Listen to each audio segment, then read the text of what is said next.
Well, hello, folks. I'm L.A. Little, and this is your daily NeoTA wrap. Well, we take a look at these markets, and we do it from a neoclassical perspective, each time asking ourselves what happened today and what does it tell us about the coming ones. I do this show 4 times a week, Monday through Thursday, broadcast at or before 10 o'clock Eastern Time, archived on YouTube under the channel L.A. Little. You can subscribe there anytime content is pushed. You'll get a notification. Make it easy on yourself.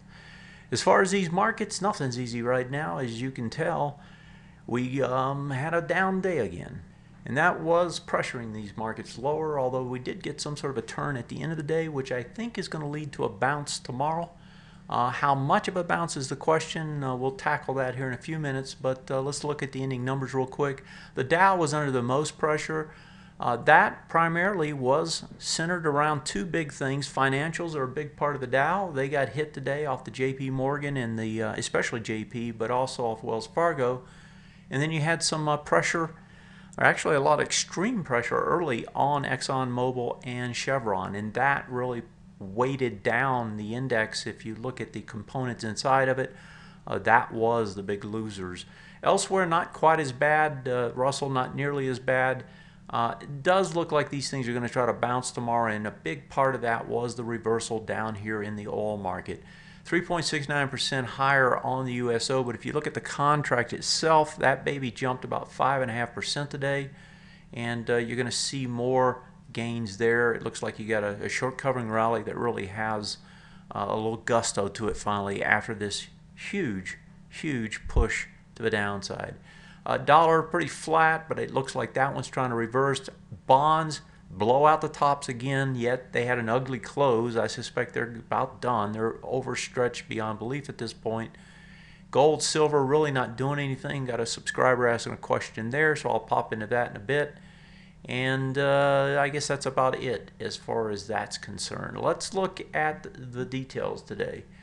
So if we pop into the charts, and actually I think I'm going to do this a little differently than I usually do, and that is I'm going to tackle these charts from a different perspective. I'm going to come at it from the weekly and the sectors, and the reason for that is when I'm looking at these charts, I'm actually popping them up, 3 of these side by side. You see me sometimes pulling these in like this, and that's because they're all just sitting there. I'm looking at all 3 of them, and when I'm prepared for the show, of course, I'm looking at all 3 of them as well.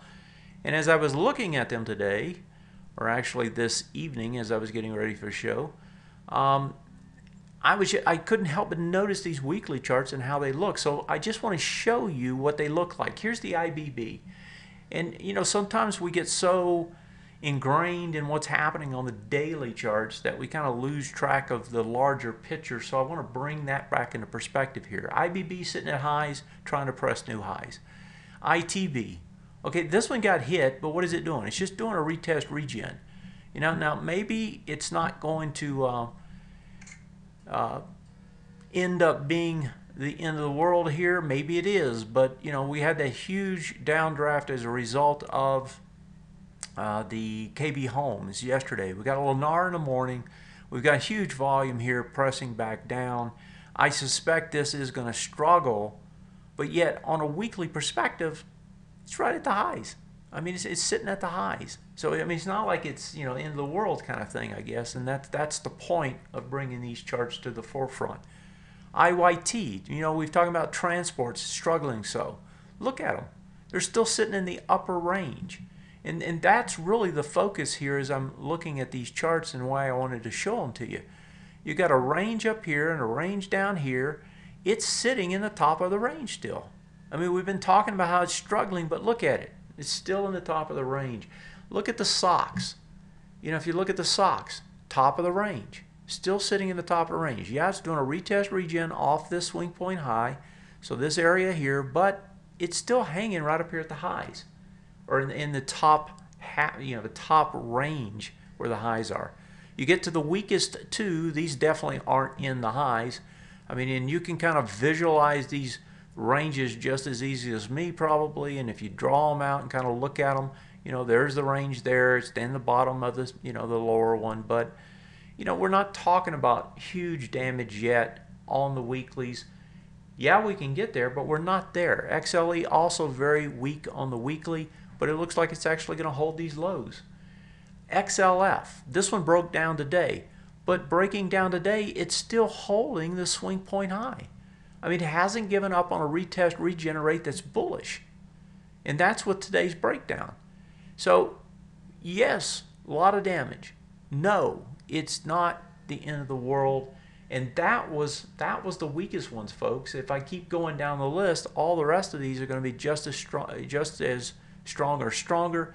Here's another one that's been struggling lately. XLI still holding the retest, regen bullish. Then you move over to like XLK sitting at the highs, still retest, regen bullish. XLP at the highs. XLU at the highs. XLV at the highs. I mean, you can see what I'm talking about, right? XLY coming back for retest, regen. I just went through 11, 12 charts, weeklies. They don't look bad. And the point of this is that even when the dailies, start looking bad and we start freaking out about them, like here's the daily on the XLY. That looks a lot worse than that weekly, and yes, it's a different time frame, but you really, are you trading the daily time frame or are you trading the weekly? If you're trading the weekly, then you need to look at the weekly sometimes. You can't just get focused on the daily or you'll end up under invested or short or whatever based on the dailies on a short-term time frame. Okay, let me pop over. I want to look at the general markets, of course. Let's go where we normally go, and that is the S&P 500. Now, I was talking about this bar in these ranges last night, and you closed under this bar today. Held it last night, closed under it today. Today, it actually does a test of this prior low here. That low is 1992. You get down to 1988. You're doing 43.7 against 44.6. So what does that mean? You go under it. You go back over it. You don't have quite enough volume yet. Sellers basically dry up a little bit as we get there. I suspect this is going to test right back into this low tomorrow morning. 2018.98, that's going to be the test. Can it get back up and over it? Can it push back up into, say, this resistance zone? That resistance zone, as you can see, let's see, the bottom of it is sitting at, I can't see where it is. Let me just grab this number over here. That's close enough. 2030. So about 2030 on the way back up. It could get back into that resistance, but not a pretty chart, and you did have decent volume coming into this low. Now let's look at the others though, because the others tell more of the story. Here's the Dow. Dow comes into the low as well. The low here, 17,262. We get down to 17,264. Didn't quite test it. Does have more volume. Looks like it's going to do some more testing before long. NASDAQ. NASDAQ hanging up here. Now, the NASDAQ is going to print, let me see, this is 1, 2, 3, 4, 5, 6. Yeah, the NASDAQ's going to print a swing point low here. And this is where the danger comes in. And you got earnings starting to hit. You're going to have a swing point low here and one right below it. They're not very far apart. Now, this is on the daily. But if we go look at the weekly, if I pull the weekly over, if you hold here a little bit longer, 2 more weeks, right, this is going to print as a swing point low as well. So if you can envision this thing going sideways for 2 weeks, you're going to have it on both time frames. But even if it doesn't go for 2 weeks, you're going to have 2 swing point lows nested together. That's on the NASDAQ and it's on the NDX as well. You've got 2 down here that are going to print now. This is 240, that's 24, yeah, print also. And so tomorrow, you're going to have it, and what happens tomorrow afternoon? Well, it's going to be Intel after the bell, and that could be something that shocks this market to the downside if Intel disappoints in any way. Because right now, Intel has been on a roar, higher. And let me pull over the weekly, and I'll show you once more. This stock has been on a big move since the $30 mark, about $28 it broke out. And it's up at 36, so if you just go back from June, we're talking about a price point of 26 to 36. That's roughly 10 points on a 26. we're talking 40%. I mean, is it 40? No, it's, what is 10 divided by 26? I can't do it that fast in my head. It's a big number. It's a large percentage. And, you know, when I see that kind of percentage, and I know that, yeah, they're you know, making some good money and they keep raising their estimates, but, you know, unless there's increased sales in a larger way, right, it's going to be hard to keep pushing those numbers. You're 38% higher. I just did the math finally. That's going to be hard to push up. Now, they're set up well to try to push higher, but if they disappoint folks, it's going to hurt this market. And so that's the sort of thing when you look at the NDX, you look at the NASDAQ composite, could be a problem come tomorrow. We'll see how that one plays out. Let's look at the Russell real quick, and the Russell actually got some volume on the way down. Did get a nice little bounce, though. It looks like to me it's going to test up to this 1183 tomorrow.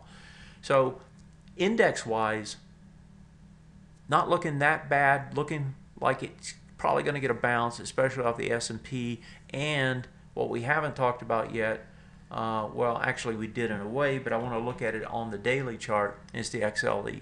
XLE gets under here, has less volume, turns around, does a hammer reversal. This is going to bounce. Now the counterpart to that is the XLF. XLF breaks down, breaks a swing point low, does a sort of a hammer, although it didn't get back over anything, push with a lot of volume. This does look like it should trade down farther. If you do the range trade here, assuming this thing fulfills its range, right, you can just blow another range about equidistance down, and it's going to get you into this area. So XLF, a drag. XLE, ready to bounce. Is that going to be enough to make this market bounce, you know, and get and hold these highs? In a way, if you're a bull, you really want to see it just break right here, right? Get it over with, you know, blow it out, blow some folks out, and do it before the ECB next Thursday. I don't know that it's going to happen that way. That would kind of be the ideal case. The way it's set up, though, it looks like the XLE is going to ride to the rescue on a bounce.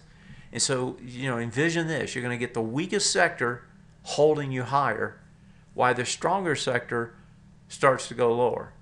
And so that's not the ideal situation, but that's the way it looks like it's tried to set up as of tonight. So that's the indexes. We kind of looked at the sectors. The only other one I'd want to draw your attention to is the XLI. And this was part of what was, you know, giving the Dow a lot of trouble tonight. But this one also set up to try to bounce. So it gets under the low, tests it, holds it, also wants to bounce. And you know, if you look at all these sectors, they all look like they're going to hold for now. And other than XLF, look like they're going to hold for now. And then the Intel number is going to be the key number. You know, I thought it was going to be just the financials. They did exactly what I was talking about last night. I didn't show the numbers, but here's Wells Fargo. And you can see how it traded down, not so bad, but the one that really got hurt was JP Morgan. JP actually reversed, of course, but big volume down here. Went all the way back to the October marks. And if we put this on the weekly, pop the weekly up here, you'll see it's coming all the way back into these October lows. So JP Morgan looks to me like it's going to come back into that area. That's about 53 to 55 or so, about 54 to 55. So financial is going to stay under pressure. I don't see that changing anytime soon. It's just, can the rest of them, you know, the real question is this: will the money just rotate somewhere else, or will it leave? Right? If it rotates, then you just have other sectors pick up. If it actually starts to leave, that's a totally different story, and that's something we haven't seen for 3 years. So we'll see how that works out. But that's the story as of tonight. Let me pop over to oil.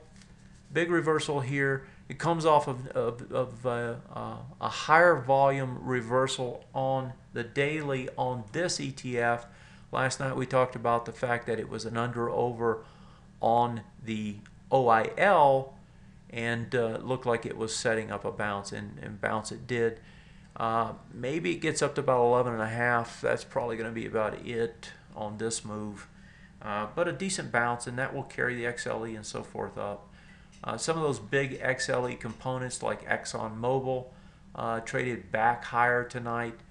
These guys were down deep today and flipped around. CVX is another one in the group. You can see the kind of damage. Halliburton, Schlumberger, these are going to report. I think SLB is in the morning. Also got a reversal. These are going to be big. This is going to be the first big driller to give us some numbers, and we'll see just how much damage has occurred as a result of his oil market debacle. Overseas, looks like they're going to pull back a little bit more. Europe could bounce a bit because they did pull back today. But overseas, Asia looks like it's ready to pull back a little bit.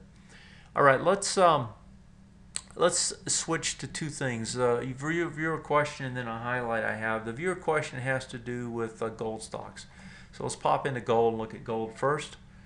So gold, I talked about, I thought I covered this last night, maybe I didn't, but gold did an over-under, right? I mean, it tested this high, failed to get over it, traded back under it, had more volume. Today does the same thing, trades over it, back under it, still has more volume.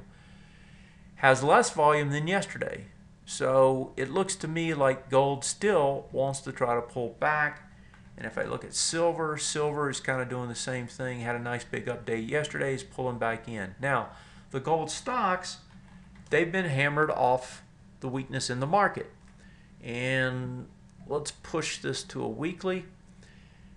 And here's the weekly. And so the big bar down, the last time down, the big bar down was this bar, is 2054. We got over it last week. We're back inside of it this week.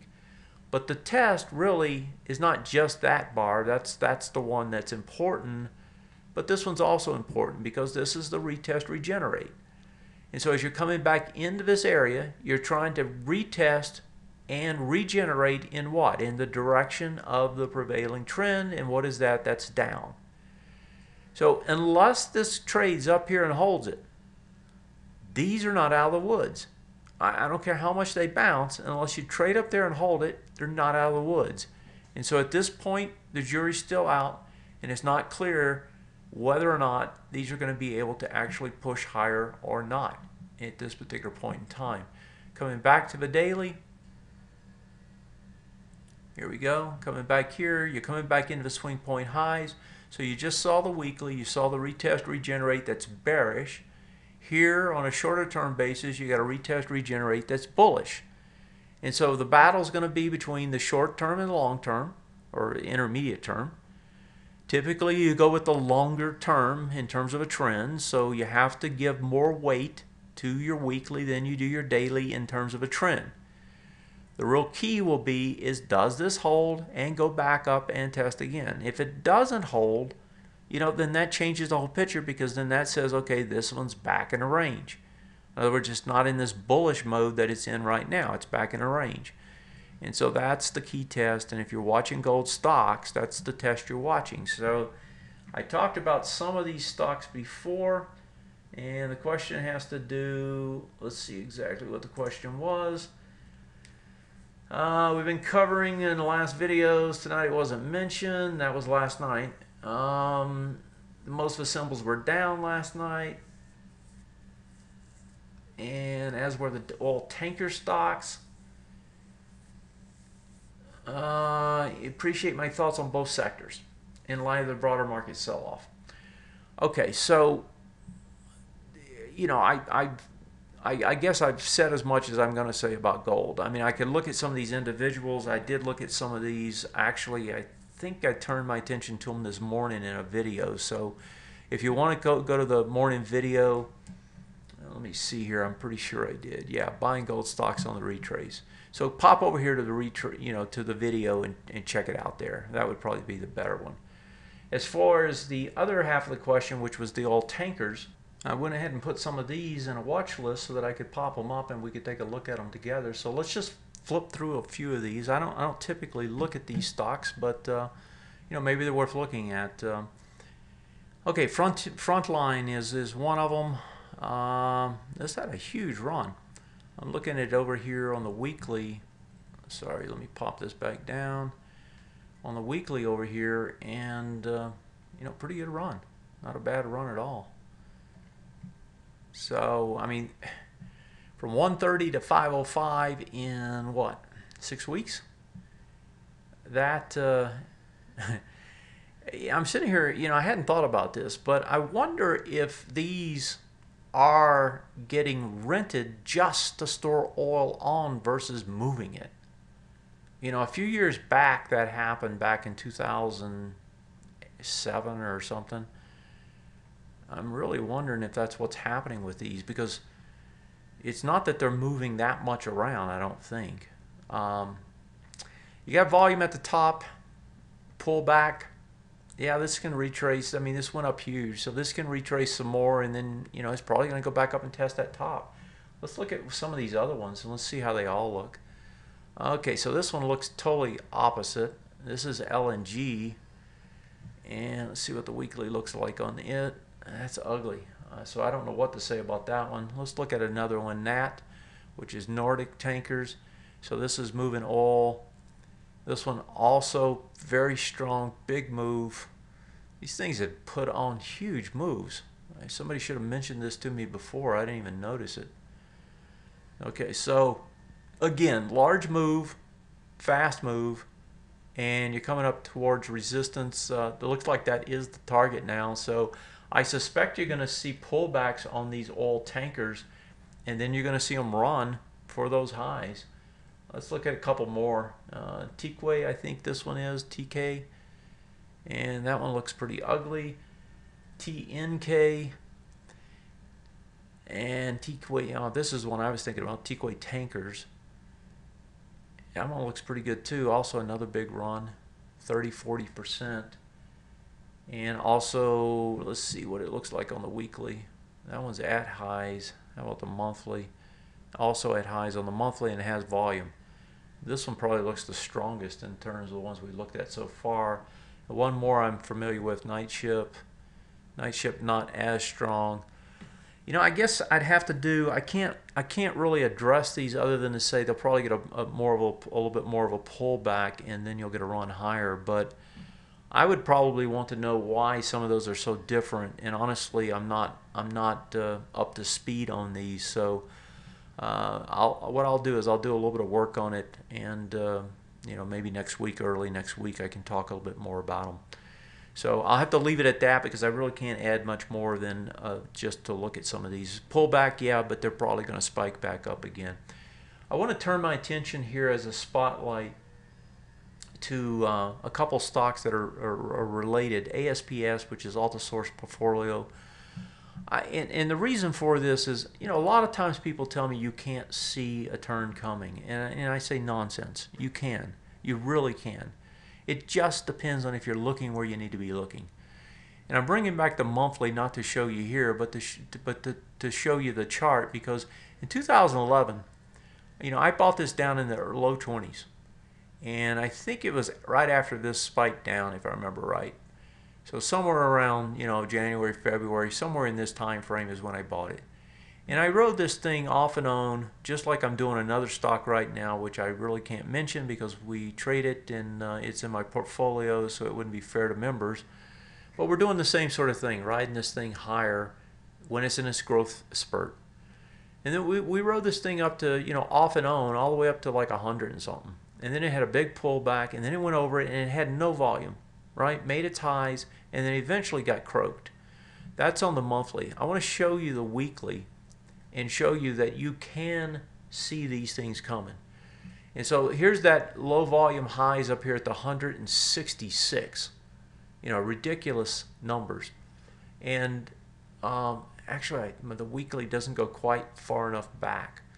But the same principle applies here. But it happened up here as well. And the principle is that when you get these swing point lows that line up, you know, and I was just talking about the NASDAQ earlier, and you get a break, right? Volume expands. That's like a death knell, right? What does it do? It comes back up and it does exactly what I always talk about. It does a retest and tries to regenerate to the downside, and sure enough it does. And man, when it does, it does. And this thing went from 166, folks, to 16. You know, and I knew when we were riding this thing up that it wasn't worth what it showed, and clearly it isn't worth what it showed at the time. But you know, it doesn't matter when it's doing it. I mean, when it's going up there, it's going up there. And you know, you just have to realize that you have to watch if you're going to ride something like this. You know, these big growth stocks. This was a growth stock. It was a new stock at the time. You have to ride these things, and then you got to know when to get off. You know, you can't stay on them forever. And OCN is actually the company that spun off Altisource. And if you go back and look at it, it's the same picture. I mean, this thing got to what, 56, 57? Got to 60. It's a 6. That's the sort of damage that can like kill you if you hold on. And it's the sort of stock that you can make a fortune on if you stay with it. And if you pull this back and you look at it on a weekly, on, you know, say 2 years ago, and maybe I can actually pull that up. Let me try to pull it up right quick here before I stop. Yeah, here we go. Let me pull this over. So here's that OCN, and I was just talking about this, right? Here's the $60. So when we're talking about it on the chart over here, you know, $60 was the high. Well, not on this chart, but on the monthly chart, right? $60 being the high up here. I'm blowing that up now on a different chart, and I've drawn in the 2 swing point lows. When you go up there and you make these highs, $60, $50, yeah, that's a big drop already, but that's nothing like $6, which is, you know, or $7 where it's trading now. 2 swing point lows on this time frame, and they were swing point lows on the daily as well. When they break here, folks, it's all over. It's just plain all over. And not only that, let me see, what was the low? 49.53. Yeah, it actually closed over it here. But not only that, you saw the volume, right, expand off that high. And when it tries to get back up there and can't get over it, right, that's a warning sign here. You're going sideways. As soon as you see this thing start to drop, you know it's over and the volume starts to expand. So, I mean, it's not like you had to let it break those swing point lows. You know, if you see them setting up, that's as good as you know, seeing them break. If you want to wait until they break, that's fine, but you can also anticipate a little bit. But the point is that you could have got out up here a long way ago, you know, a long time ago, way before this thing broke down completely. And that's almost always true, folks. They almost always give you one out. And you know, if you know what you're looking for and you're looking on the intermediate term time frame, you can save yourself a lot of grief in stocks, in sectors, and the whole index. Have a great night. Thanks for joining me as always. I appreciate you being there. You tell a friend, tell two. Tweet this. Like it on your Facebook. You know, whatever it is that you do. If you want to share this, you know, share the word. I appreciate it. I thank you in advance. You know, you helping me lets me help you. Have a great one. Take care.